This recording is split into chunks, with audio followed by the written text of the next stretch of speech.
The evening began quietly, a gentle hum in the air from a summer fan spinning lazily above, its blades slicing through the warm, humid air of Claire's apartment. Laughter echoed off the walls, punctuated by the clinking of wine glasses. 5 women, 5 friends, had gathered to celebrate nothing more than the simple, profound comfort of each other's company. The playlist was a soft, jazzy current flowing beneath their conversation, setting a mood that felt expectant. Mara, always the most outspoken, the one to stir the pot, dropped onto the plush couch with her glass of deep red wine. She let out a dramatic sigh, then a sly smirk spread across her face. 8 minutes, she said suddenly, her voice cutting through the gentle chatter. That's all it takes. 8 minutes to either completely ruin a friendship or make something utterly unforgettable. The room quieted. You could almost hear the fan's soft click, like a ticking clock. 8 minutes for what? Claire asked, her curiosity piqued. She sat opposite Mara, elegant and composed, crossing her legs at the ankle. For a game, Mara replied, her eyes dancing with mischief. 8 minutes in a living room, 2 people, no rules, just connection. A palpable current of excitement and tension rippled through the air. The concept hung there, suspended between them, charged with possibility. It was Lena who broke the silence with a disbelieving laugh. You're kidding, right? It sounds like 7 minutes in heaven. But, for grown-ups, exactly, Mara confirmed, her smirk widening. But only if everyone agrees. No pressure.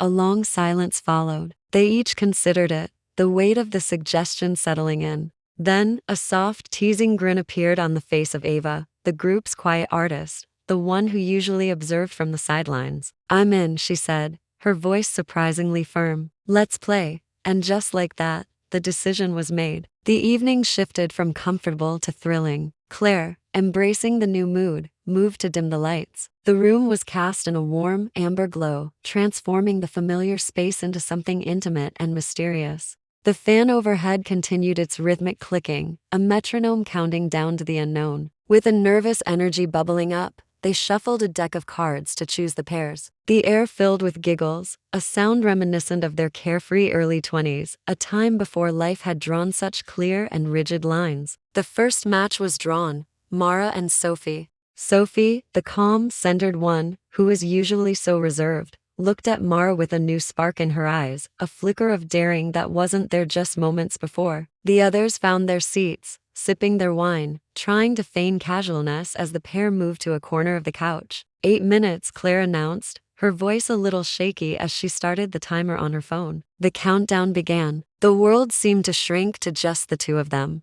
Mara, ever the bold one, reached out and gently brushed a stray strand of hair from Sophie's face. Her fingers lingered on Sophie's cheek for just a moment longer than necessary, a silent question. The first kiss was slow, beautifully exploratory. It was like they were learning a new language, one neither had spoken in years, a dialect of touch and tenderness. The clock ticked on, but for them, time had stopped. When the timer finally buzzed, its sharp sound startling everyone, the entire room seemed to exhale as one. Sophie and Mara pulled apart, a new unspoken understanding shimmering between them. Next, the cards paired Lena and Ava. Theirs was a different kind of energy, a quiet but magnetic chemistry that had always simmered just beneath the surface of their friendship. Ava, who spent her life sketching others, capturing their essence while keeping her own guarded, now sat before Lena, her eyes wide, her pupils dark with anticipation. She was finally allowing herself to be seen. The kiss came fast, fueled by a potent mix of hunger and years of unvoiced curiosity. Lena's hand found the nape of Ava's neck, her fingers tangling in her hair as she pulled her closer, until their breaths synced, becoming one rhythm.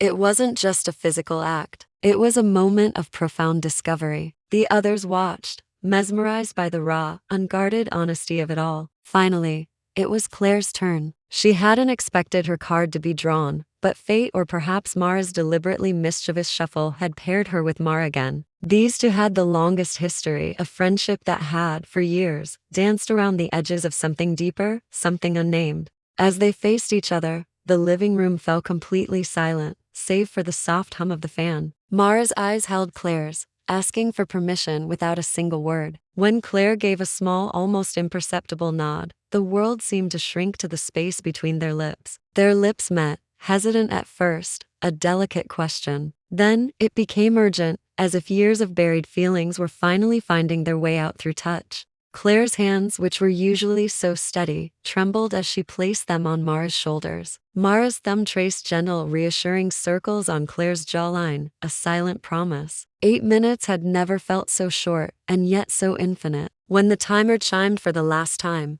no one spoke. The game was over. The 5 women sat together in the warm, amber light, the air thick with unspoken truths. Something fundamental had shifted. They weren't just friends anymore, not in the same way. The kisses had rewritten their story, blurring the lines between affection, curiosity, and love. It was Ava, the artist, who finally broke the spell. Her voice was soft, but it carried across the quiet room. So, what happens after 8 minutes? A gentle smile touched Claire's lips, her lipstick slightly smudged. She looked around at the faces of the women she loved, each one transformed by the night. Maybe, she said softly, we stop counting. The fan hummed on, a steady, comforting sound. The room felt vibrantly alive, full of color, warmth, and endless possibility. In the intimacy of the game, each woman had found a piece of herself reflected in someone else's gaze. They had crossed a line, yes, but maybe it was a line that had always been there, just waiting for them to have the courage to step over it. The night ended with laughter again, but it was different now, softer, more intimate, laced with a shared secret. As they finally stood to leave, lingering in the doorway, Mara paused. Her hand brushed against Claire's as she leaned in and whispered, a private promise just for her.